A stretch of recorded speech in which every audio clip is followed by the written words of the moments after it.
Iran ने Israel पर कई मिसाइलें दागी है। इजराइल के कुछ इलाकों पर मिसाइल अटैक किया है। ईरान ने हमले के बाद बयान भी जारी किया, कहा कि हमले लेबनान के समर्थन में किए जा रहे हैं। ईरान ने इजराइल को चेतावनी भी दी है कि इजराइल अपने हमले रोके, वरना लेबनान पर उसके हर हमले का जवाब दिया जाएगा।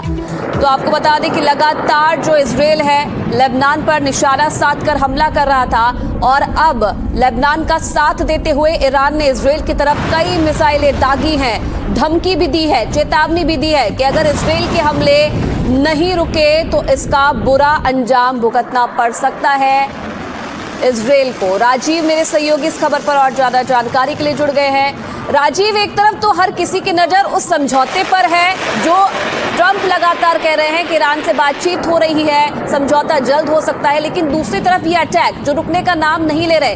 क्या इन हमलों से लगता है कि आगे आने वाले समय में जो मिडिल ईस्ट में क्राइसिस चल रहा है वो रुकेगा?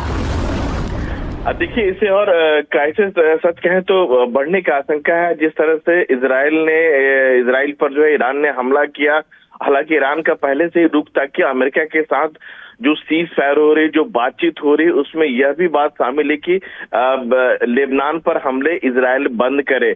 लेकिन अमेरिका के कहने के बावजूद इजराइल इसके लिए तैयार नहीं हो रहा था, और यही वजह है कि ईरान ने इजराइल पर जो इतना बड़ा हमला किया। और सबसे बड़ी बात यह भी है कि अमेरिका फिलहाल अभी इससे अपने आप को अलग कर रहा है, यानी सीधे तौर पर जिस तरह से पहले, अगर 28 फरवरी को आपको याद होगा, जिस तरह से अमेरिका और इजराइल ने मिलकर ईरान पर हमला किया था और सारे उसके हमले का जवाब दे रहा था, यहाँ पर जो है अमेरिका सीधे तौर पर शामिल नहीं है। तो इससे आप कह सकते हैं कि क्या इजराइल अकेले जो है ईरान का मुकाबला कर सकता है?